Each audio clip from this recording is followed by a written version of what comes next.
All right, we are live. Exciting. Yeah, it's really exciting.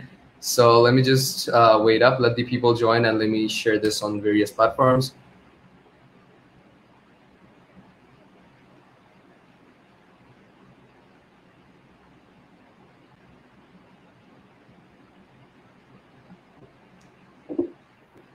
All right, Nick, I think it's available on the Bangladeshi perspective page, so you can share it. Okay. Perfect.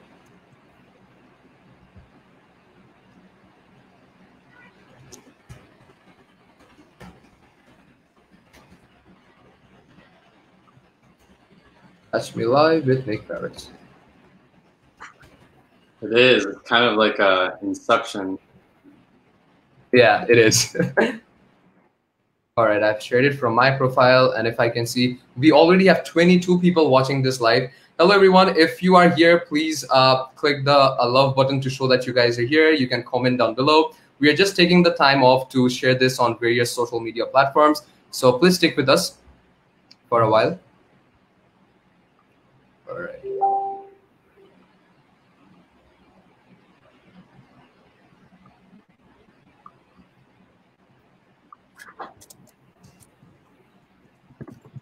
All right, I'm sharing it from RYC.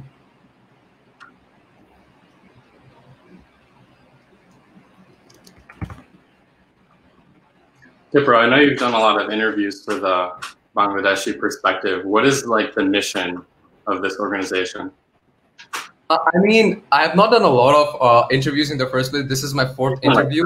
And, yeah, but overall, our main target is to make sure that the audience knows about the professionalism that the students know about the professional life that they're getting into over the last couple of days. So this is basically to make sure that the students get the sense of professionalism and leadership for the future. So yeah, that is basically the goal. And all right, give me a sec. So we have 44 people watching us. So hello guys, if you're watching this, congratulations on making this far. There are 50 people watching it. We have a very special guest with us. We are going to be coming to the introduction very shortly, but this is Nick Paris all the way from Michigan, and he is joining us as our guest of tonight. This is Dipro, Prattoy, your host, and we are just going to be starting in less than 1 minute. We are just sharing it on different platforms. If you want people to know about study abroad missions, about Michigan in general, and about foreign study, do not forget to share this and comment below any person who you want to know about this entire thing. So Nick, I know who you are, and let the people know who are you and where are you from, and yeah, just give a small introduction about yourself. All right, we'll see what I can do. My name is Nick Paris. I live and grew up in Michigan, which is the state in the U.S. that looks like a hand. I'm from the southeast region near Detroit. If anyone's heard about that city, there's a few songs that mention it. I've spent most of my life here, living in a pretty suburban area, so not like a dense city, but also not like in a farmland. Pretty like suburban America. I don't know if a lot of people have that like perception in mind, but it's a pretty interesting. I don't know. Yeah. I went to high school in Michigan. I applied to a lot of different colleges around the country, but ultimately I ended up going to the University of Michigan for two reasons. I think the first was because I'm an in-state student. It is relatively cheaper than going out of state. And then second, because University of Michigan is also a really good university. And the other out-of-state ones that I got into didn't seem worth going so much further and paying so much more money than staying in state would. And I just, this past semester, I just finished my 4-year degree studying computer science engineering. And instead of going to work at a full-time job, I decided that I'm going to begin a master's degree, also at the University of Michigan, starting in the fall. And this time I'm studying data science. And I've had quite a journey the past 4 years of college. and they've taken me a lot of really cool places. So I'm excited to talk about some of those today. Really interesting. So thank you so much, Nick, for joining in. We have a lot of people already commenting. So with that being said, let's start off with this interview. Hello, everyone. So we are officially going to start off this interview with probably one of the favorite persons of mine in my college application journey, helping me with huge bunch of text when I needed him. So Nick, thank you so much for joining in today. I know that you have a very packed up schedule, but the fact that you joined in the Bangladeshi perspective, we are honored to have you. So with no further delay, let's talk about the entire thing from the very scratch. So about your childhood and family background, you did say that you are from Michigan. So what is your basic childhood about? And like, talk to us about your parents or siblings. What do they do? Where are they currently right now? And sort of. Yeah, sure. I'll tell you about my family life. First of all, I have a brother who is a year and a half younger than me. His name is Sage, and we've always gotten along really well. I'd say when we were younger, we might have fought a lot more.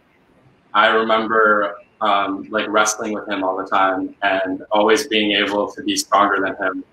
And then when we got into like our early teens, he started to get like bigger than me, and I did not want to challenge him anymore. But he's been my best friend growing up, and through any sort of challenges that we've had as kids, we've always been by each other's side. My parents, my mom, she's a nurse now, but when my brother and I were first born, she was more or less a stay-at-home mother, and my dad is an engineer, which is where I probably get a lot of my math and science skills from. But so we all lived together until elementary school. My parents ended up getting divorced in elementary school, and so my mom, my brother, and I moved in with my mom's parents. So we lived with our grandparents for about 9 years. During that time, I would see my dad like every other weekend and like every Wednesday. And my mom went through like various different journeys trying to find a career path, and she eventually ended up finding nursing. But my brother and I would say, were in a large part raised by our grandma, who was a previous science teacher. And I think I would attribute a lot of my curiosity for the world and interest in learning about science and education and becoming smarter to her. I'd say two other big parts of my childhood. One is Pokemon. My brother and I like played every single Pokemon game multiple times over, every single console, Game Boy, DS, GameCube, Wii, like whatever Pokemon was on, we always had that. And it was like, I think that was, looking back, I can attribute that to like one of the reasons why I might be so good at like memorizing facts or information or something like that, because I could still name like a ton of Pokemon. And I just love having that experience. The other is my grandma has a cottage up north. And so when I say up north, I'm talking like 3 hours north of where I live. And when I'm saying cottage, I mean it's like a second home that's on a lake. So my brother and I would spend almost all the summer while we were from elementary school up until like the beginning of high school at this cottage up north, like playing outside, playing in the water, hanging out with other kids that were up there. And I'd say a lot of my life was also just spent playing outside and having to entertain myself. Interesting. Yeah, we had to find ways to like make up games, whether that's like our imagination or like some sort of sport or just like adventuring in the woods. That's interesting because, you know, we in Bangladesh over here, we live in such a densely populated place. We do not have any concept or idea when it comes to playing in a wild or like traveling around parks. That is something we can no longer relate to. But I probably am guessing that you were not from the city, rather you were from a county where there was a lot of space to move around and have fun. Was it like that? Yeah, I'd say that anywhere in Michigan is not very densely populated, even if you go into the bigger cities. Compared to other places I've been in the world, it feels quite free and far away from a lot of people here. Interesting. So you talked about your childhood, Nick. Now we all know that you have graduated from one of the best computer science schools of the whole world, which is the University of Michigan, the public Ivy of the world. So of course, getting in might have seemed easy because you already have gotten in, but we really want to talk about the entire journey from your high school to your University of Michigan computer science journey. So let's start off with high school. Like, I basically want to emphasize on the admission days. Like, what was your dream university to get into? And was Michigan one of the top choices of yours or not? Awesome. Yeah, I would say I didn't have a dream school. I knew that I was pretty good at school, and I knew that I wanted to go somewhere that I would have a very good education, but I didn't have specific places in mind that, like, oh, I really need to go here, or like really want to go here. I became very interested in the California schools because I have a friend that lives in San Diego, and I ended up visiting there on a family vacation, and I became very interested in going out to California, but I never actually toured any of the colleges. I applied to USC and a couple of UCs, and I don't think I got in, which makes sense because I wasn't super interested. I think what drew me to Michigan was that a lot of the friends that I had that were a year above me, the smartest ones that I knew and the ones that I looked up to most went to the University of Michigan. That is crazy. When it came time to apply to colleges and everything, I applied to probably 15 schools. And when I got my rejections and acceptances back and scholarships and information like that, I'd say the heaviest factor that I had pulling me towards one college or another was who I knew that already went there. And there were a couple of really smart people that I knew that went to Michigan.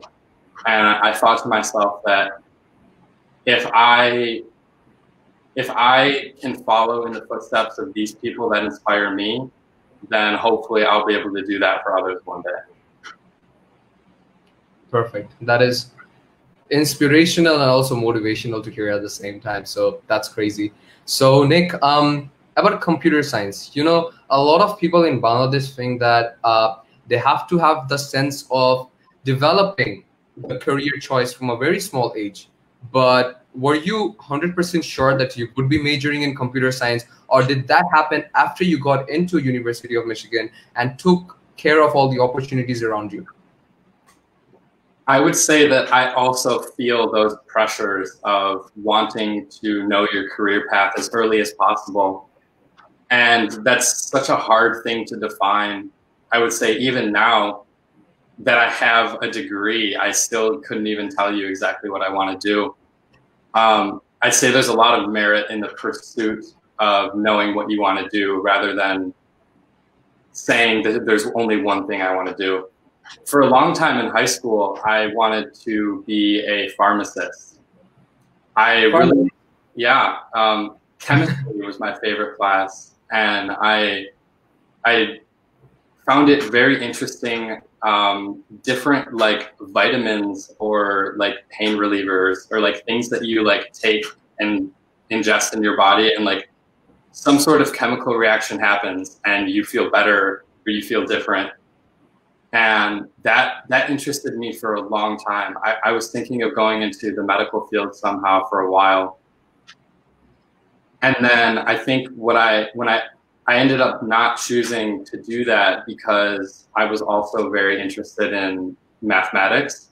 And during high school, I ended up taking all of the math classes that my high school offered. And because of that, they offer us the option to do what's called dual enrollment, which is 8 classes at a community college or like a college that is not your high school while you're still in high school. So I took I took Calculus 2 and Calculus 3 while I was still in high school at a community college. Crazy. And I know that pharmacists don't really need to use that much calculus. And honestly, computer scientists don't really need it either that much.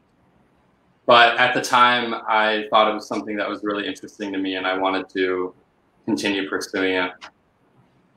I'd say choosing computer science, though, was a combination of what am I interested in, like what kinds of things do I like doing, and what seems to have a very strong future. So when I was going into college 4 years ago, and I'm sure it's still the case now, like computer science is a pretty big field and pretty popular. And it seemed like a pretty big challenge to me, and it has been, and that's why I chose it. Interesting, really interesting. See, one of the major answers that I get is we choose computer science because we make a huge deal of money out of it. So did that pay at least 1% of spark inside you, or it was basically passion over monetary background? Honestly, I think it was more so the availability of jobs and hearing that with a computer science degree, there's so many different things you can do. 100%. I think that's what attracted me the most, is because for some reason or another, I've had like a fear of some sort that I won't be able to find a job. You know, you do a lot of studying and you can be really smart, but there's like actually a process you have to go through to get hired at a company. And that like is pretty daunting to me. And I just knew that people say, oh, you study computer science, you study engineering, like you'll definitely have a job. I think that was one of the strongest factors pulling me towards that. Nowadays, I could say trying to be as humble about this as I can be. Like, I'm not really concerned about being able to find a job because I know for a fact like how many jobs there are out there in computer science. Right. For me, the struggle now is finding what do I want to spend my time working on. Interesting. So I'm trying to figure that out. Lovely. So it's not always necessary that right after you finish your bachelor's, which you did, you're not going to be you are going to be sure about what you do. And there are also a lot of opportunities to go and hunt and to see whether you are the most fitting. Is that something like that? Absolutely. From what I have learned is that a career is more so a series of tours of duty where you find something that you like to do and you do it for a couple years, few months, and you decide, okay, maybe this isn't the best thing for me. Maybe I want to try moving to a different position in the company. I want to try moving to a similar position at a different company. You try that out for a few years. I think that the idea of staying at the same company after college for the rest of your career is not very common these days. And because of that, you don't need to know exactly what you want to do. You'll have many opportunities throughout your lifetime to switch up your job, switch up what you're doing, switch up where you live in a way that will hopefully be better for you. That is perfect. That is really perfect. As we have been receiving a lot of comments, I will be posting one on the screen. This is coming directly from the founder of Bangladeshi Perspective himself, Mr. Siam, who is currently studying in Harvard.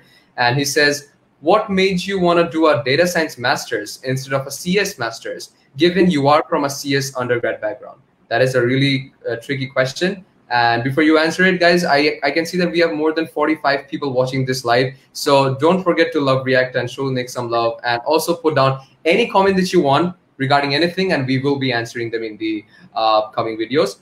So yes, Nick, with no further delay, I'm going to be putting the question again on the screen, so you can definitely approach this. Yeah, that's a fantastic question. And I think there's a lot to it for me. So for the way I see computer science,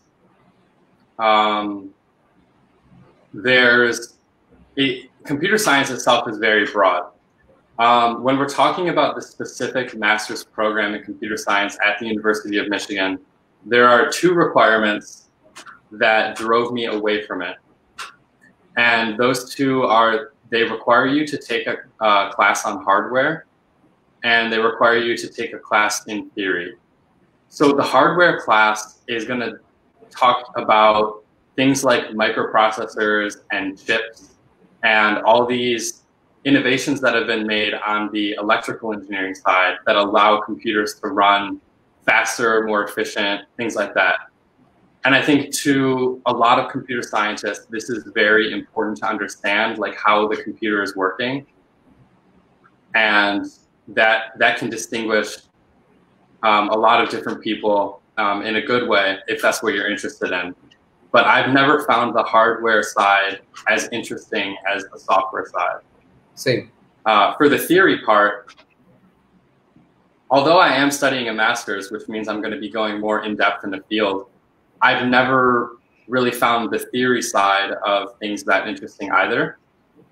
Computer science theory gets very mathematical and very difficult to wrap your head around because it's talking about the different possibilities and problems that computers could solve now or could solve in the future. Like asking yourself, what kinds of problems in the world are reasonably solvable within our lifetimes? And that might sound a little philosophical. When you get into the class, it's a little more technical and a little more confusing. And I never really was able to understand those kinds of things very well. And so those two drove me away from the computer science master's. And what drove me into data science is I feel like it's more applied than the computer science in general. What I found interesting is that I really do like mathematics, although as a computer scientist, you don't have to be good at math. A lot of software engineers that like write apps or make websites or do honestly most of the things that computer scientists know how to do, you don't really need to be good at math. But throughout college, I've ended up taking various math classes, like more calculus, more linear algebra, more statistics. And I found it interesting, and data science is a path that appreciates a knowledge in math and statistics. And so I'd say the last reason is I don't see myself as someone who is writing apps. Right. The idea of like me, like let's say creating a website that people can visit and it has like all these interactive features, or like making an app on the App Store that you're going to download and use every day. That's not really the side that appeals to me as much. I'm more interested in problems like machine learning, being able to, I don't really want to be charged with defining machine learning here, but let's say, are we able to make predictions given historical data we've seen? Let's say something I've thought about recently, like the stock market, and for companies that they have this certain like valuation in the stock market, given like what news is going on and what their CEO is talking about and what kind of products they're developing, is there a way that we could, knowing all of this information, could we predict what their stock price is going to be tomorrow?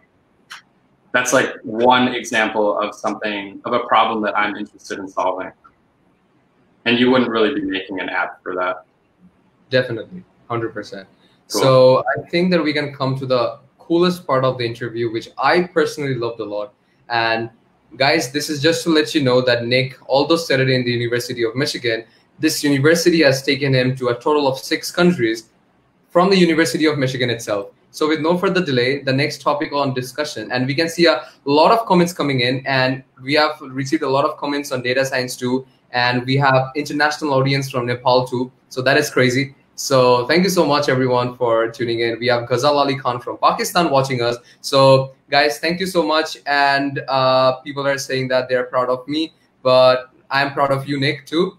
And there's a comment saying that you are cute. So thank you so much, everyone, for those lovely comments. Let them coming in, and we are going to be talking a lot. This is a great chit-chat session going on. So the next topic that we're going to talk about is 1 degree and 6 countries. So Nick, as far as I'm concerned, you have been to Peru, you have been to London, you have been to China, and you have been to Vietnam. And is there any country that I missed out? Did you say Spain? I did not say Spain. So perfect. So there are 6 countries overall in your University of Michigan journey, not your journey personally. So we all really want to know that what is it actually about? Like out of these 6 countries, where did you go for what? So let's start off from the Americas and let us move on to Europe and then Asia. All right, let's go from west to east. So let's start off with the entire Peru journey, because I personally am a great fan of Peru and their football team. So why did you go there from the University of Michigan, and how was the experience? All right. First thing I want to say is I've always had a deep curiosity for exploring the world.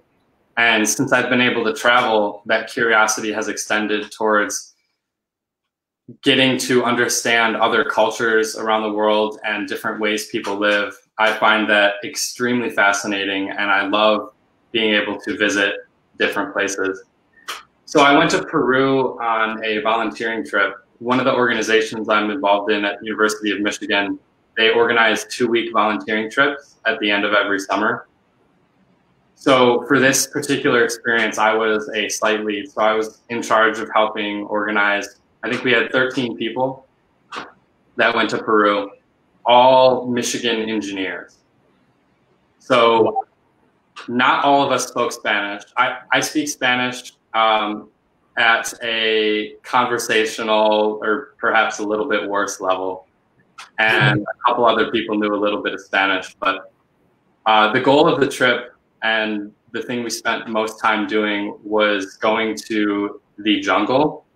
We went to what you could say is like the middle of the jungle in southeastern Peru.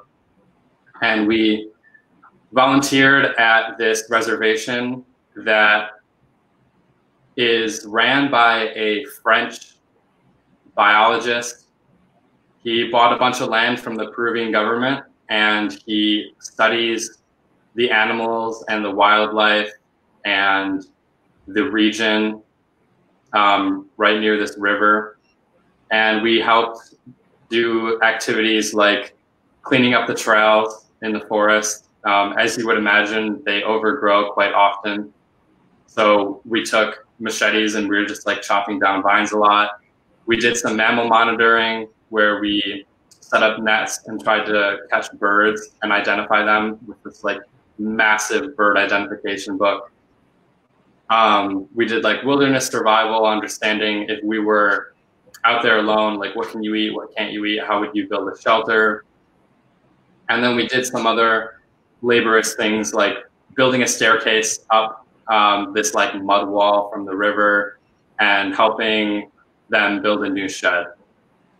That is interesting.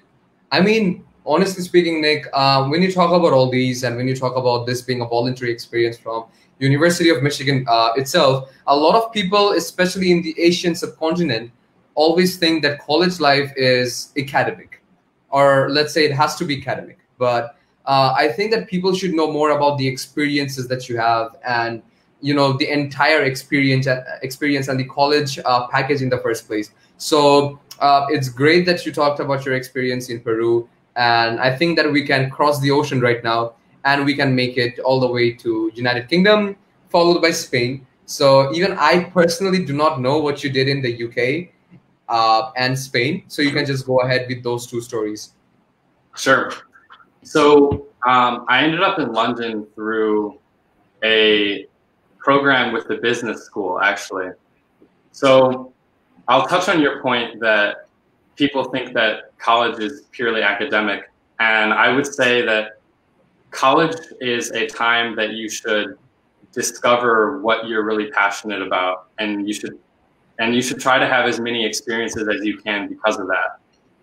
So you want to get a good degree and get more intelligent and have a good job because of college, but there's a lot of other factors in your life, like socially and experientially, that you should also seek to have while you're in college. I applied to this class. Again, it's through the business school, and it was about financial technology, which is shortened as FinTech. And so the class was like a facilitated internship with a startup in London. So I was working with a team of students that was one of the most diverse teams I've ever worked on. One of the students is a math major from Moscow, Russia. One of the students was an undergrad business student. Another was a master's business student from Vietnam. And another was a law student from Puerto Rico. Oh, no, I'm sorry, from Dominican Republic. That is a huge international taste that you're getting. Yeah, so we worked with this company remotely for most of the semester.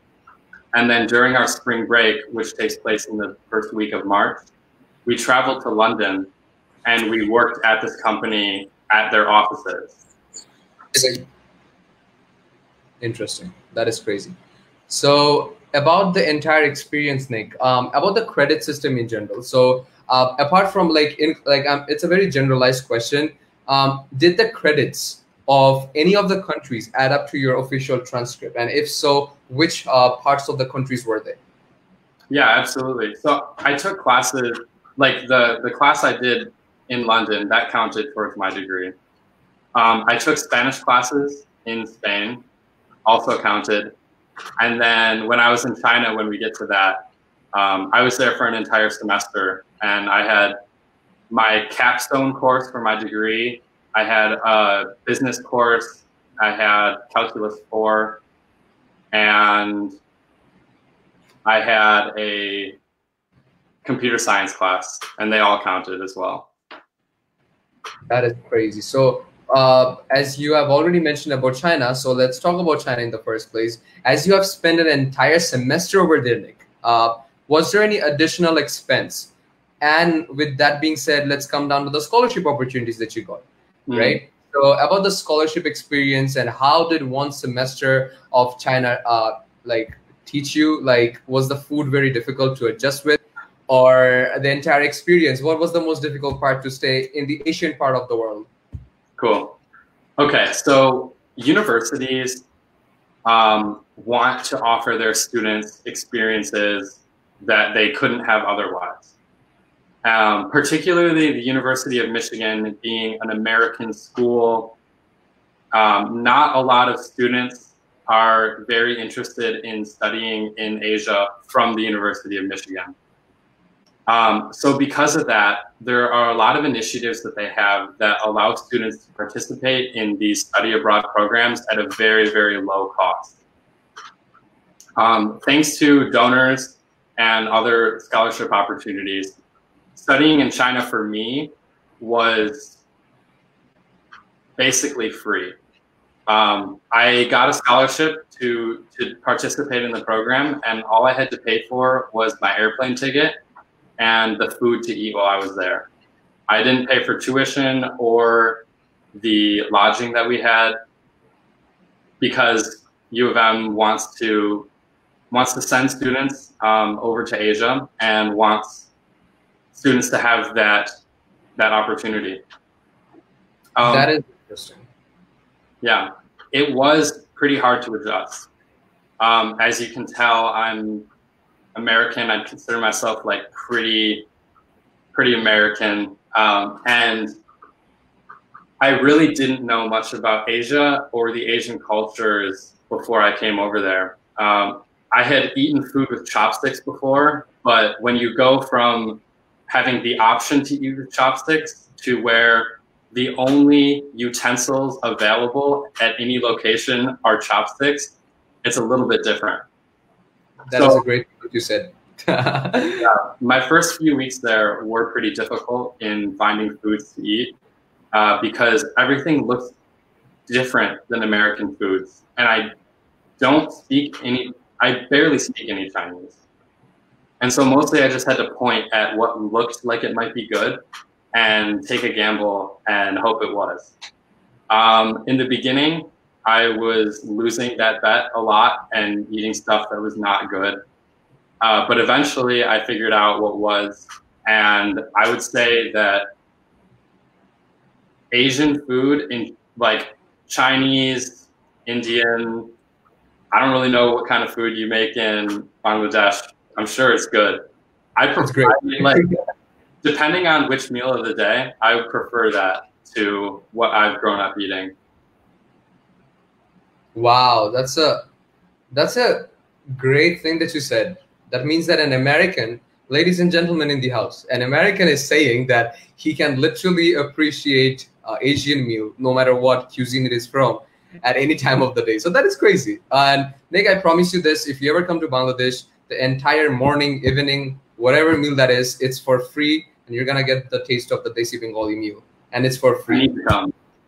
Definitely, definitely. So with that being said, Nick, we have a question that follows us. But guys, as you have seen that we are talking to a person who has studied in multiple countries together, comment down below any countries that you think that you guys want to go to, at least to study or for any foreign education. So let's make it clear, which 3 countries would you want to visit while studying abroad? The people who comment down below, we will be taking them down. And Nick, if you have any knowledge from your University of Michigan experience, you can definitely share some thoughts. Like, let's say personally, I have 2 countries who are very core to my heart when it comes to RYC in general. We have Nepal and we have Philippines. So I really want to know about the educational experience in these 2 countries, but I had done my research. So with no further delay, we can move on to the last country that we have left. That was actually the last country that I visited myself, which is Vietnam. And which place of Vietnam did you actually go? Was it Hanoi or Ho Chi Minh? Ho Chi Minh.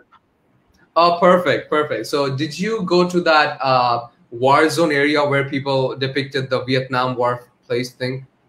I went to the War Memorial Museum. I did not go to the war zone area. That's crazy. So how was the entire, like, how long did you been there, and like how was the entire experience, and why did you go there in the first place? So similar to going to Peru, I went there as a volunteer for about 2.5 weeks with Michigan engineers, a different group this time, and there were only 5 of us. We were going to volunteer in a soup kitchen that made free meals every day for anyone who wanted to come. And actually, the meals weren't free. They cost, I believe, about 100 Vietnamese dong, which translates to like 3 cents in American dollars. And that was an interesting point that they made, was that culturally in Vietnam, they don't expect or like to get handouts, which would be like something for free. Mm-hmm. But rather they want to be able to provide something in exchange for a really good meal. So instead of giving the meals out for free, they charge this very, very small amount of money that for some of these people that we were serving wasn't incredibly easy to come by, but they still were able to feel the pride of getting this small amount of money for the meal that was worth a lot more than what they were paying. So we spent most of our time in this, helping out in this soup kitchen, but we spent a lot of other time traveling around the city and going to a couple different places in Vietnam. Definitely one of the most impactful was visiting the Vietnam War Memorial Museum. Crazy. And if I would have asked you a simple question, Nick, of course, I understand the values of going to different countries because I myself have been to a lot of countries. We can see that we have someone from Bhutan with us, Mr. Guru. So he was actually my travel guide when we went to Bhutan back in 2015. So these are the connections that I live for. And that is the reason I visit places. But if I ask you that as a computer science student, why did you choose to travel a lot of places instead of just sticking to one particular, like let's say instead of sticking to Ann Arbor, Michigan, why did you decide to travel across the world for voluntary works and experiences? What were the reason? That's a great question. And I would take down your, like, saying as a computer scientist or as a computer science student, like I didn't do these things because I study computer science, and I don't have a strong connection in my head between like computer science and traveling to different countries in the world. I think those two things are fulfilling different interests of mine. And, you know, with the hope that one day this global education and global experiences will somehow connect together and help me do something with computer science. But the computer science part of it is what I'm interested in academically and what I like to study and challenges that I think are very interesting and worth solving. But traveling is a different part, and it's a lot more experiential. I think that there's a lot of value in understanding other parts of the world and why people act the way that they do. We can often put stereotypes around people from different places in the world, and those might be meaningful for understanding that they prefer to eat with chopsticks. You know, but like when you want to get more deep in understanding them and the way that they grew up, it's more than just throwing a stereotype on someone. It's learning and experiencing what it's like in their home country. And I think that the best way to do that is by traveling to different places. So at the very least, these experiences have helped me be able to connect with people that are different than me, that I otherwise might not have been able to make a strong connection with. And I'm thinking, you know, maybe one day I will join a company and be working with a computer science engineer from Bangladesh. Maybe you. That is interesting. Of course, I have a long way to go, my man. And we'll be able to connect and we'll be able to get along better because I have been friends with you and I know at least a little bit more than the average person about your home country. That is interesting. So we have literally a lot of comments. So let's get into some comments first. But before that, as we have talked about the countries in general, Nick, we have a very relevant comment, which I have lost. But the comment basically spoke about, yeah, I have found the comment. So among all the 6 countries, which country did you believe had the best to offer to you? That is a good question. Yeah, that's a tough question. I would say China. In America now, there's a lot of talk about how China's government works and the pros and cons of it. And a lot of people can be swayed easily by what they hear in the news and say like, okay, the news is telling me China's bad, and so China is bad. And I wouldn't say, I didn't come to China thinking it was good or bad. I came knowing it was very different than what I'm familiar with. And I think that's why they had the best to offer to me, is because starting with the food, but also the incredibly densely populated cities and the students who have it ingrained in their minds that they need to try to be as smart as they possibly can always. And that's like everyone in China. And to the different ways the government impacts, starting with the food and traveling around China, it was to me the most uncomfortable and away from home that I've ever felt. But I embraced it, you know, and it was exciting to me. And now I feel a lot more comfortable doing other crazy things, like going to Vietnam. Great. So, all right, so let's move on to the next question. I think we were asking for countries and people are really interested, but we have a very nice question. I think that is basically for college applications in general, because Nick, in our country, or let's say in the subcontinent of Asia, as we're international students, it's actually a very big of a deal when it comes to studying abroad, considering the fees and even the application process. Over here, I think around 90% of the people do not even know what SATs are, the ones who are in the Bengali background. So we have a question here, if you don't mind answering. Do school grades play a major role when it comes to applying for uni? I think that she's a bit concerned about her grades. So you can give your honest opinion on this. And by the way, this is Nisa, one of the very talented runners of the circuit right now. So she's doing really well. So thank you for joining in, Nisa. Awesome. Thank you for your question, Nisa.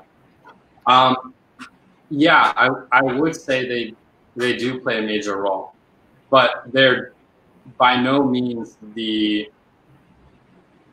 most important, and that you have to have good grades if you want to get into a university.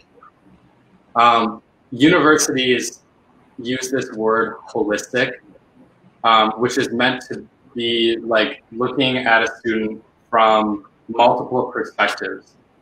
So while if you're applying to good universities, it's expected that you will have a pretty good transcript with pretty good grades on it. It's also really impressive to see that you've done other things, like you've volunteered a lot within your community, or you've been very involved with sports, and you might hold a record in sports, or you might be a team captain for the past couple of years. And there's a lot of other different ways to distinguish yourself. You shouldn't worry if your grades aren't the best that you want them to be.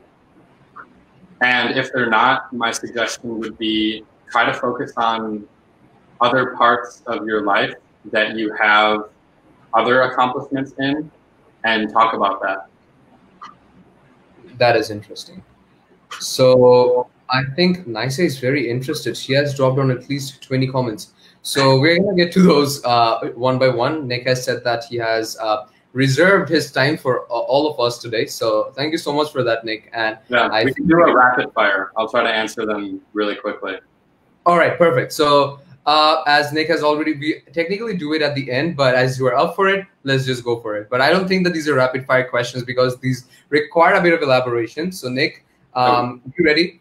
Drink some water. It's going to help. All right, let's go. All right, so let's go for it. So the first question comes from Sadiksha. How did you manage to adjust yourself in all those countries having so much of differences apart from studies? I'd say a lot of it was being with friends / other people from America. I have traveled alone a little bit. When I was in Peru, I spent a couple days in Lima, and it was just me. And that was very uncomfortable. And I found it hard to approach people to talk to, and harder to entertain myself. When you have friends around, or people that know you a little bit at least, it's a lot easier to have someone to talk to when like you see something interesting, or to just know that they're by your side while you're doing something really crazy, like trying to cross the street in Vietnam. Crazy. Yeah. So, was there any country, Nick, that I am a part of this rapid fire round, so I can ask you a lot of questions. So, Okay. is there any country that you wanted to visit during this entire voluntary work or thing, but you could not, and you still want to visit that country bad, apart from Bangladesh, of course? Yeah, I mean, I would go to every country in the world. It's the next one that I had slated to visit. I was supposed to go to South Africa in the end of August this year. And because of coronavirus, that trip ended up getting canceled. So that, I'd say South Africa was one that I really want to go to. I've never been to the continent of Africa. Crazy. Yeah. Great. So I see that you're targeting continents. So after that, I'm not targeting continents. I know, but it has happened like that because, I think that the next country that you're going to visit after South Africa was Australia. And after that, Antarctica. Dude, who knows? So, 7 continents covered. So, all right, let's move on to the next question. This is a very academic question, if I'm not wrong. So there's a question from Ishma Mishayat. I think you remember him as the Chief Operating Officer of RYC. He says, what do you think about the con game of universities in the US? One senior of ours has said that the students graduating from Harvard or Princeton are more valued than the ones that are not that esteemed. How do you advise on overcoming this stereotype stigma? So that's a interesting question and also sort of controversial question. So Nick, if you want to address this, you can give example of people, let's say, who have graduated places and who have graduated from smaller places and who have graduated from the places in the middle, but you have seen them in the same platform. So any ideas from your side regarding this? Because a couple of people think that, Ivy Leagues are Ivy Leagues and the rest are just below it. So if you want to answer this question from your perspective. So my answer is that you're absolutely correct. If you have a degree from Harvard, Princeton, Stanford, you are seen by a lot of people as like the smartest person or like the most successful. And that stereotype probably isn't going to change for a while. And having gone to places like that, it does open more doors for you. You might be more likely to get the job interview because you have Harvard written on your resume. Or you might be seen as, you put that on social media or LinkedIn and people say like, immediately, like you must be smart. And that's probably true. Those universities have a very selective process. But does that mean that you won't be able to be successful if you don't go there? Or does it mean that you will be successful because you went there? And I think the answer to that is no. I think that when you go to a better university, that increases your chances of success. Should you do nothing about trying to be successful? So what I mean by that is someone who goes to Harvard is probably going to be more successful than someone who goes to a no-name university if they don't do anything to distinguish themselves and they don't really try to study hard and follow their passions. But I would say that someone who goes to Harvard and doesn't really know what they want to do and doesn't really join a lot of clubs and just gets a degree and then hopes that someone will hire them because they have Harvard, versus someone who goes to a university that not a lot of people have heard of, but they absolutely love chemistry and they've been involved in research and publications and worked with all of the top professors at their university. They know them on a named basis. They lead clubs at school and everyone in the school knows their name. That type of person is probably going to be more successful than someone who isn't doing those kinds of things at a really good university. I think a lot of your success in the world is not going to be defined by where you live or what school you went to, but by who you are and what kinds of accomplishments you've made. And the people that you have been able to influence along the way? That is crazy.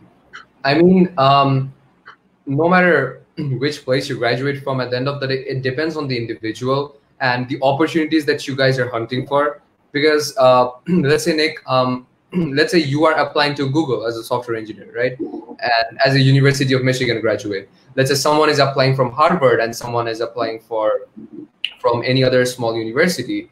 So what happens is, at the end of the day, you have to pass through that interview, right? And you have to get that interview in the first place. So getting that interview comes in handy because, sometimes I have heard that public speaking helps a lot when it comes to interacting with people and getting opportunities. And that is why I have opted for those part of the sectors a bit. But, recently we had a person who's a very successful person of Bangladesh, Mr. Zulkarnain. He's now a software engineer in Google, but he has passed his bachelor's in computer science from South Korea, right? So, and there's also someone from our country, Bangladesh. He has went to a local engineering college, but he went to Google as a software engineer, right? So even people from Harvard might not get into that position. So I think at the end of the day, it all depends on you as an individual, right? It totally does. When you're at a more prestigious university, right, the people that you make friends with and the people that you're surrounding yourself with are more likely to be like very academically driven and very studious individuals. And I think that rubs off on you a lot and inspires you to do more. And when you're at you could be at another university where people love partying all the time. And if all of your friends like to party more than you do, you're gonna end up becoming more of a party person than something else. That makes me think of a quote. I don't know who it's from, but it's, "You are the average of the 5 people you're closest to." And so I think that a big part of it is the people that you choose to make your friends and spend your time with. That's probably a more important factor than where you are. Nick, I am literally noting this down on my diary and I'm gonna send it here. This is, I don't know who wrote this quote, but let me just say Nick Paris. All right, so guys, we have a new quote. "You are the average of the 5 people who are closest to you," said by the legendary Nick Paris, at least in my eyes. So do remember this and always understand that there is a lot of things ahead in your life. You are just a small portion of the entire life that you're leading, and open your eyes and hunt for opportunities. Nick, when you talked about rapid fire, a couple of our friends gave a lot of rapid fire questions. I think that you're gonna love answering those questions. So we can start. It's very interesting. So where are they? All right. So I think this rapid fire is for, all right, no, this rapid fire is for you, Nick. USA or Paris, as your surname is Paris? Never been to Paris. My last name is Paris, but my great-grandparents are from Italy, and the last name was Parisi. But when we came to America, they took off the I to make it sound more American, because Parisi sounds a lot more Italian than Paris. Yeah. So it's USA, right? USA, never been to Paris. We'll go someday. Perfect. So Michigan or Harvard? Michigan, easy. I go there. I love it. Ann Arbor is amazing. Lovely. So guys, if you have any other ones, please note it down below because we are loving this session. Oh, I think we have a lot of them below. Wait a sec. Oh my God. All right, Nick, we have some interesting ones coming up, but I cannot find it. All right, we have another one saying that, oh, that's interesting. Love or fear, Nick? Love, always. Right. So we have another one. Dipro's wall or your wall? That is crazy. I don't know what's on your wall. It looks like boats, maybe. Yeah, these are boats. These are basically sailboats all the way to. I think that this metal circle thing is more interesting than whatever you got going on. Oh my God, that's an insult. All right, so so we have a lot of things going on. So, all right. Oh my God, this is for me, but I won't answer it. Dipro, Prattoy, one rapid fire question for you. RYC or Bangladeshi perspective?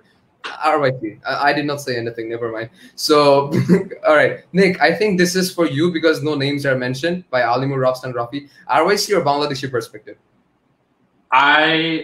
When I met you, RYC was your baby, and I think it still is. And that's what I first got involved with.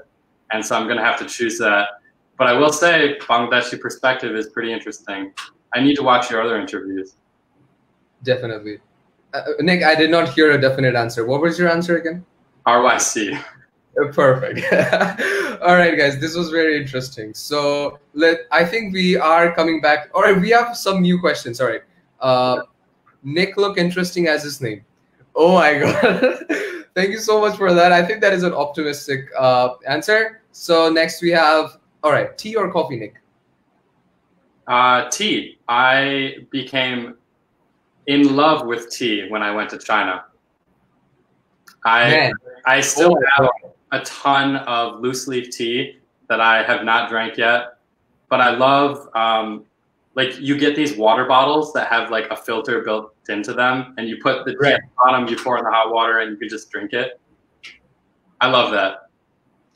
Nice. I mean, I don't know whether you have seen this or not, but a lot of Chinese drink tea instead of water, and that keeps them really healthy. Like if you see them there, all of them are like fit as hell, right? So that's crazy. And I think that you have gotten that inspiration like from them too. Like you look really fit, like compared to us who have like a belly fat built into ourselves ever since we were born, and that doesn't go away. So oh my God, we have a very interesting one, Nick. Donald Trump or Joe Biden?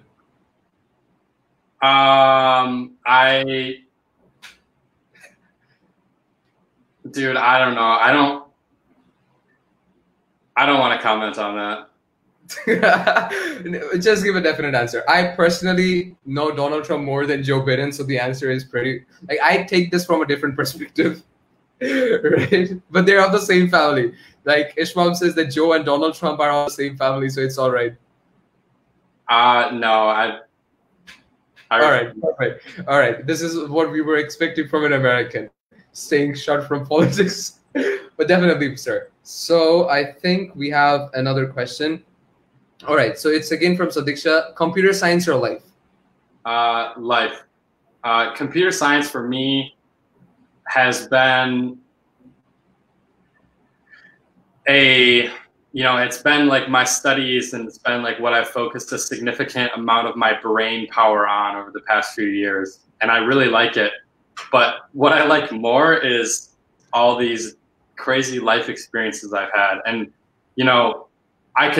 I could tell you what I was doing the first week of October in China, a lot more detail than I could tell you what my first week of October in machine learning class was like.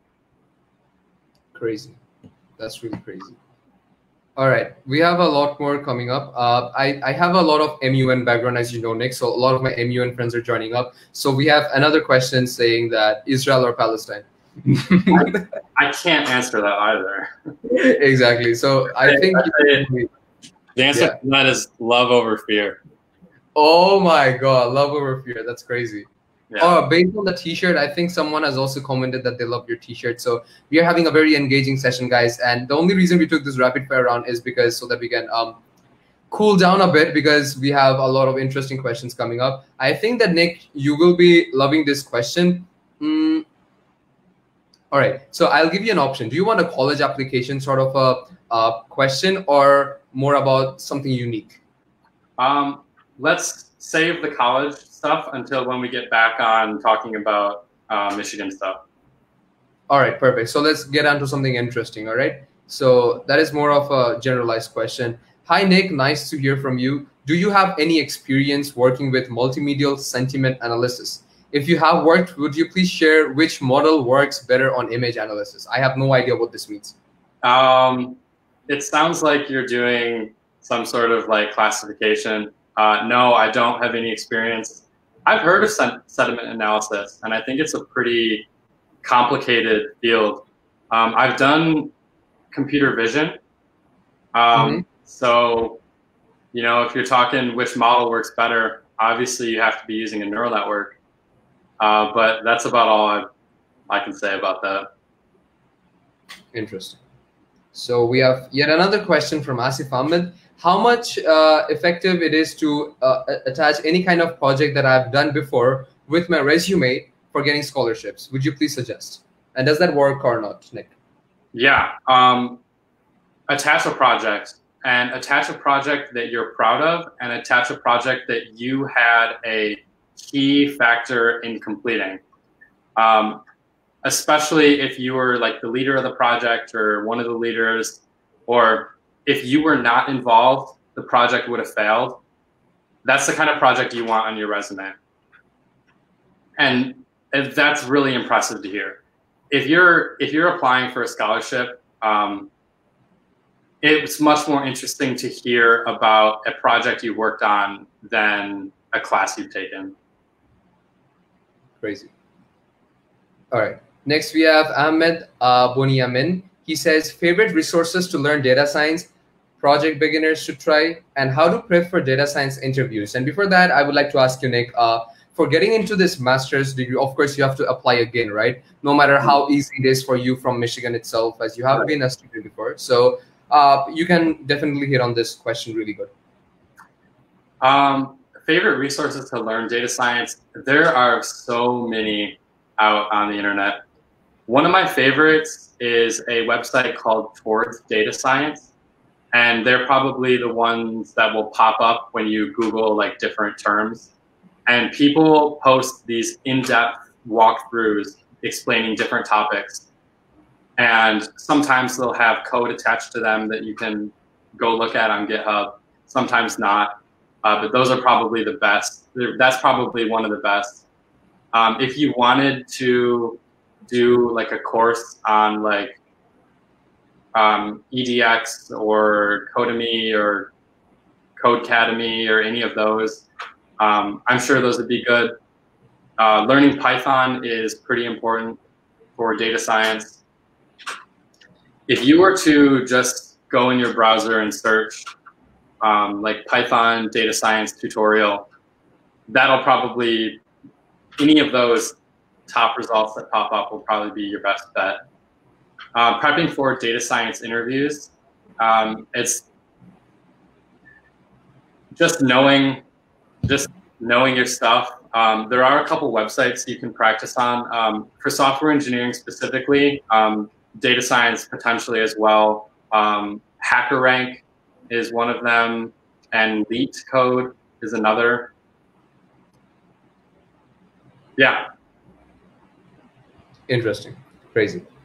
All right. So there are a lot of comments coming up. I think people have loved the small section that we had on rapid fire. There are still some amazing rapid fire coming in. So we have Nuria with us. Nuria is someone that I know from Spain. So thank you so much for joining. We really have an international audience right over here. We have already have people from, I think, 8 or 9 countries, if not 10. So that is crazy. Thank you so much, everyone, for all those comments. So I think, oh, there's a very interesting one. Nick, how did you answer? Like, how do you answer to this type of questions? Am I dumb or am I dumber?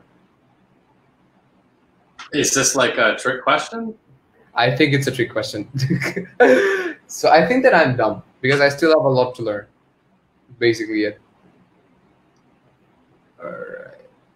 There are a lot of. All right. This is a very interesting one, Nick. I think you're gonna love it. Be a CEO of a small company or have a small post in a huge company. I love something I'm thinking about so much recently. My answer is be a CEO of a small company. Something I value a lot about my experience that I've had in college is being able to wear many hats. And so if I'm working at a big company, I might be hired as a software engineer, as let's say a front-end web developer.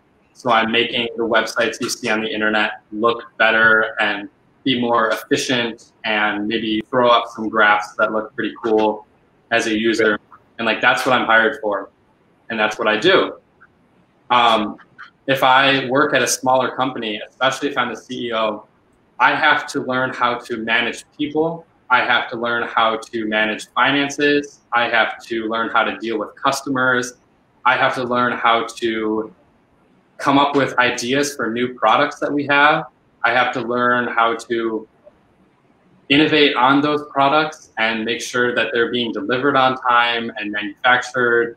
And you're not necessarily going to become a really good front-end web developer because that's not like your entire job. Your entire job is doing a lot more things and requiring you to know a little bit about a lot of things. That's what I personally find more interesting than knowing a lot about one thing. That's really great. That's a function of me having such a strong curiosity for exploring the world. Great. I mean, honestly, Nick, even I have the same perspective of yours, but honestly, once you become the CEO of a small company, maybe in the next 10 years, that small word will be removed from that sentence and you might be able to make it big one day, right? And you know, let's say that you join in Google and you are starting off very small, right? So you might not be open to all the opportunities available rather than the one that you can do from your own startup. And you get to see all the things available. You can touch all the departments. And I think that you can have a better practical learning experience, if I make any sense. Right? Sort of. I mean, working at Google is a great job too. Of course, it's a lifetime job. Of course, it's a great opportunity, but I just mentioned it for the sake of giving an example. But yeah. So Nick, I think that people are really interested to bring you to Bangladesh. Ask Nick to book a ticket for Bangladesh at first, not after Corona ends. So we're definitely gonna do that. We are gonna give you full financial aid for coming here and studying at a university if you're up for it. So that's definitely all good. So perfect. And we have another question. Do you need to have knowledge on programming or computer science before getting into computer science course in university? No, but it helps a lot. If you're interested in computer science, then you should try to see what you can learn on your own. Do some tutorials, maybe try to make a website, understand how that works, or not even making a website, make a program that it does anything. I don't know, make like a calculator or make something that will tell you recipes to cook for dinner based on the food in your fridge. I don't know. That's crazy. If you come into college without computer science information, it will feel very difficult in the beginning. But most programs don't assume that you have prior experience. But if you're not familiar with, let's say, the command line and you've never heard of C++ or Java, then it'll be a little bit more difficult for you to start. As long as you're interested in continuing it and you have a passion for what you're learning, though, you'll be fine.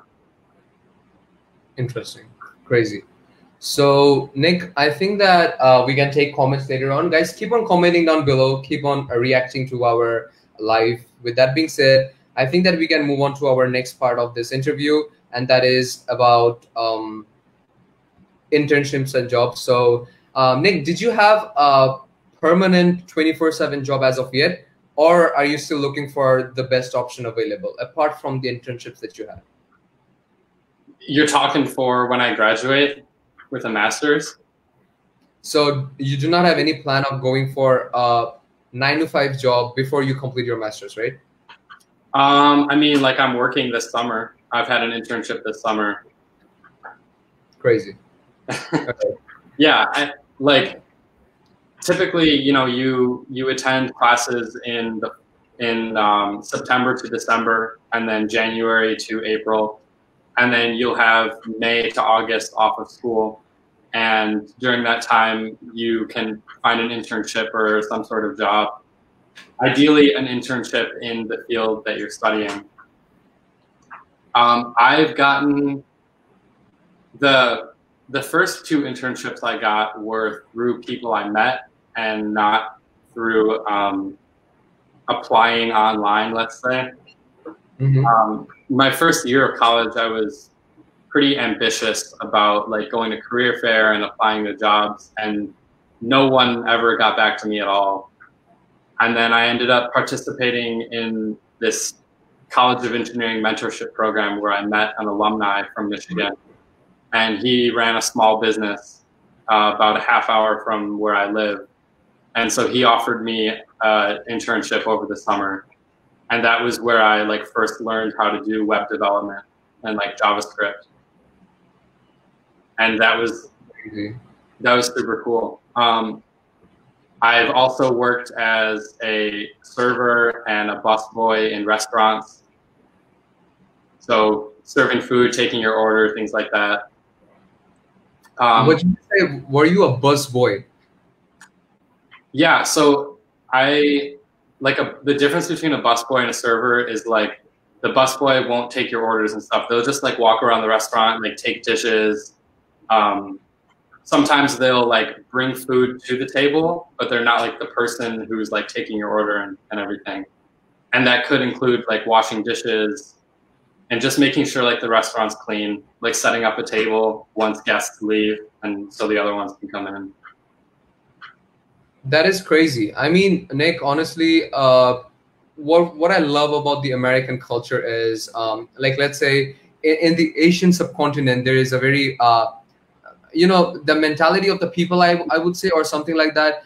Like the parents over here, this might be good or bad. Like, let's say they do not let their children work into certain jobs, which are technically not the best of jobs, but people actually need to understand that sometimes circumstances tend to let you do things that you don't want to, right? So of course, life is not as sweet as this. Probably in the next 2 or 3 years, you're going to be a millionaire. You're going to be living in a great platform in California. I know that you are going to be, hopefully. So fingers crossed. So everyone has a very tough start. And with that being said, I would like to move on to this part of the segment, which talks about failures in life. So talk about the failures or the difficulties that you faced in life, and how did you, and the next part is, of course, how did you overcome these? So you can go on with the failures in life, Nick. Okay. Yeah, talking about your life failures, it's hard to like think of a lot of them. I can think of one was this discrete mathematics course that I took my second semester freshman year in college. And it was like the hardest class I've ever taken in my life. I didn't understand what was being taught. My mind did not work the way that this class expected your mind to work. And I really doubted my future as a computer science student. I can think of, there's another program at the University of Michigan called the Undergraduate Research Opportunity Program. And before I knew exactly what I wanted to do at Michigan, I know that they offer this opportunity for students to get involved in research, and I really wanted to do it. And I applied for the program twice with what I thought was a really good application, and both times I got rejected. And that was surprising to me because it felt like they wanted to give as many people the opportunity, and I really wanted it, but I still didn't get it. Other failures in life that I can think of, probably being really worried about affording college. Perfect. And at one point in my life, like I was worried, this was as I was entering college, was how am I going to be able to pay for it? Because I know that my parents don't have a lot of extra money. And so I was going to have to find a way to pay for it myself. Another thing I would say is growing apart from friends. I'd say, I don't know if I'd label it as like a complete failure. We're talking about growing apart from friends, Nick. I have to cross 2 oceans and 3 continents to get from Bangladesh to the United States of America. So for me, it's a bigger deal, right? The tough thing about traveling around the world and meeting different people and doing a bunch of different things is that you make a lot of friends. Exactly. And the tough thing about having a lot of friends is that you can't be good friends with everyone because you just literally don't have the time. And so friendships, I think, they're two-way relationships. You have to want to be friends with someone, and someone has to want to be friends with you. But once you're already friends, it's like, do you want to maintain that friendship? Do you want to, like, how often do you want to talk to each other, see each other? Or sometimes there's friendships where you don't need to talk to each other. You just hang out like once a year and everything like continues on as if you were never apart. But there's some people that you were friends with at one time that they don't go to the same university as you. They don't study the same thing as you. They live in a different city. And you just end up not talking to them for a while. And you know, I've had to say to myself, am I okay, like, losing the connection with this person? And that's just something you have to think to yourself, because you can't be friends with everyone. The people that you want to keep in your life, you have to make an effort to talk to them and hang out with them and interact with them somehow. And then other people are just going to be left as good memories. Exactly my point. So that's great. So Nick, if I would like to tell you that, like, all these obstacles that you faced, although you did not face a lot, so what basically inspires you to go tomorrow and forget the bad things that you faced today? Let's say for me, I remember the quote of Robert Frost, if you know him, and that is, "The woods are lovely, dark and deep, but I have promises to keep, and miles to go before I sleep, and miles to go before I sleep." So when I think about that, I think about like, maybe today is a bad day, but tomorrow might be a great day. So what, according to you, inspires you to move on in life, let's say, based on all these failures combined? Mm-hmm. I would say it's the possibilities of living a fulfilling life and becoming a better person. I strongly believe that at every single point within your life, you're able to learn and grow. So you don't stop learning and you don't stop becoming a better person when you finish school or when you retire or anything like that, or like when the weekend comes.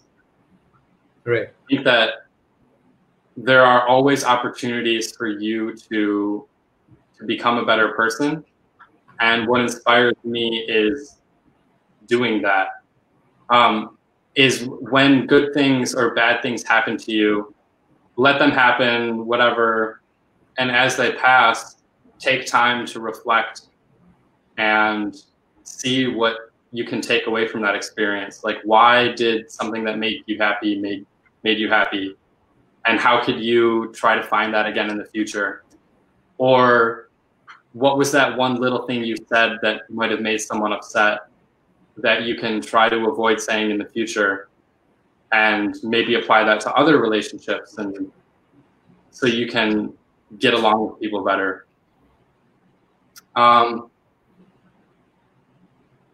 Yeah, I think the pursuit of being a better person, also being like a really healthy person, whether that's like the food you eat, exercise, or ensuring that you're spending enough like social time around people. Mm-hmm. There's a lot of ways to find happiness, and Right. For me, it's like learning new things and like growing because of them. Interesting. That's great. I mean, honestly, when people tell me this question to what inspires you, I'm like, I just go on. Like, I do not have any definite answer to that, but I just try to go on and learn from the mistakes that I made, and that's basically it. So Nick, let's go on for a final rapid fire round before your final note to the viewers. So if you could buy any type of food right now, what would it be? If I could buy any type of food? Right now. That's a great question. It's been a really long time since I've had these, but in China they have these like steamed dumplings that are like, they're soup dumplings. Great. So it's like the breading around like a piece of meat, and when you cook it, it like there's like soup around it, Mm-hmm. and it's like the most amazing like dumpling I've ever had. I really wish I could have that again. Crazy. Great. So the next question is, who's your favorite superhero? It's very tricky. Yeah. For me, I think it's Captain America for some reason. I'd say maybe Spider-Man. Why is that so? You know, in a lot of ways, he's just a normal person, and he's like he's gotten a power that makes him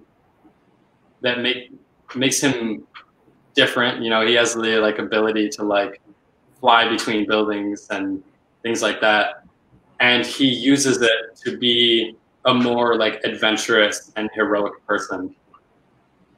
Crazy.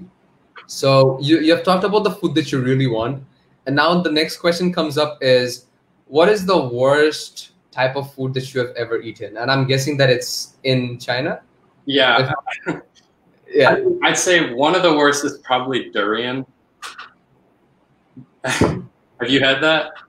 Yeah. So basically, the national fruit of Bangladesh is a jackfruit, which is similar to a durian, but I have tasted durian and the smell. Rest in peace. It smells like rotting flesh. It's just like this big, bulky fruit, maybe, that smells awful and tastes awful. And I remember one time I was at a really nice restaurant in downtown Shanghai with my friend and his parents. Right. And they had some durian ice cream as a dessert. And we're like, okay, like, let's try it. Like, it's at like a nice place. Like, they probably prepare it well. Like, let's give it a shot. And they served this ice cream to us. And like putting one scoop of it in my mouth was like a challenge. It was like so like repulsive. Even the ice cream. Yeah. We ended up turning it into a competition between me, my friend, and his dad on like who could take a bigger spoonful and just eat it. And I remember the car ride home that night, I was thinking to myself the entire time, like, I cannot puke in this taxi. I have to wait until I get home. Interesting. If you do not know it, Nick, I went to Singapore, and in the buses, it was written, no smoking, no alcohol, no food, and no durian.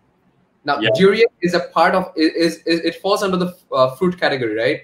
But they specifically mentioned that you cannot bring in a durian in public transports in Singapore. And if you do that, you're going to get like $5,000 of fine. So that really proves that it's not publicly appreciated in places. So that is, people really like it. I am not one of those people. Definitely. So I would like to end this rapid fire round with, I think, the most cliche question, but I think this is what people want to know. So you have done around 4 to 5 internships. You have done a lot of things. You have been to a lot of countries, have the voluntary experience. So where do you see yourself in the next 10 years? In the next 10 years. So let's say, I think you're 22, you're going to be 32, right? Right. So where do you see the Nick Paris who's 32 years old? I see myself in a position managing a lot of people. I see myself working in tech. I think I'm mostly interested in tech. I see myself at a smaller company in a higher role. Maybe I'll be CEO, maybe not. Maybe I'll be like higher up in the company. And I see myself in charge of selling a product that I really believe in and that I'm really excited about to people that it's going to help. And I'm like, that's vague because I don't have any idea of like what that is in my mind. but I see myself in the next 10 years gaining experiences that will help me become a better engineer, but become a better leader and a better manager and a better salesperson, so that once I'm midway through my career, I'm working on a company that is developing something that I think will help the world in a positive way. And I'm standing behind that, and I'm putting a lot of my effort into it. Besides that, I also imagine myself getting married and having a kid sometime in my 30s. That's crazy. Yeah. That's crazy. Yeah. So when you talked about marriage, this is just to let you know that the Bengalis throw out the best marriage of all time with all those fireworks and colorful Bollywood things. So the Bangladeshis who are watching this, I think we have around 30 people watching. Comment down below that if I bring Nick Paris to Bangladesh, if I bring him to Bangladesh this December, what are your plans? Like, not only Bangladesh, the ones who are watching this, what are your plans to do with Nick Paris once he comes to Chittagong or Dhaka, or let's say Nepal, or let's say any Asian countries? What are our plans to do with him? But before we finally end this thing, Nick, I think we have crossed 1 hour and 30 minutes of this small chit chat session, and that's crazy. So thank you so much for joining in. And it was a lovely session. We learned about your life and everything from the start to the scratch. And I would just like to say to you, thank you so much for tuning in. If you have anything else to add to the viewers or to me, you can just go on. I know that I'm a good host, so don't mention anything about that. So apart from that, anything in general you would like to add to the people who saw this entire live session? Sure. Thank you for hosting and doing this with me. I would love that list of things to do that people would comment. It's always good to have like the locals' ideas of like what's the most fun thing to do.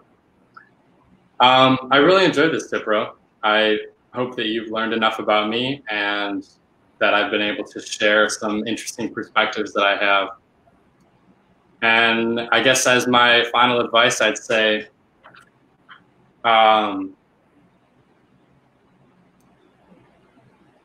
your friends are the most important thing in your life, and that you should always try to make more friends and show the friends that you care about how much you care about them. Exactly. I think like whenever, like, I just see that how life changes. I still remember the first day you saw my comment on that University of Michigan Facebook forum, and he commented on my profile saying that I loved your profile. And that is how, like, I think that was after I got admission in December 24 or 5, and now it's January, February, March, April, May, June, and July. So we have technically known each other for like 2 semesters of time. That's like 8 months. So that's crazy when you actually think about it. So thank you so much, Nick, for tuning in. I will definitely be collecting and sending you the list that the people will be sending. But I think that both of us are tired because we have been speaking for the last 1 hour and 35 minutes. So thank you so much for tuning in. If you're done with what you're saying, I think that we can end this live. Thank you so much for tuning in, guys. We still have 25 people watching for 1 hour and 33 minutes. I would not have done that. Trust me. So thank you for following Bangladeshi Perspective. It was great having you all here. This is also going to be the evening show with Dipro episode 4, tuning from the RYC Global page. So you can see this video later on from any platforms if you want. So yep, that's basically it. Thank you so much for all the love, share, and comments, guys. Nick, up to you for your final words before I sentence you to death. No, that's it. I've had a great time. Have a good night. All right.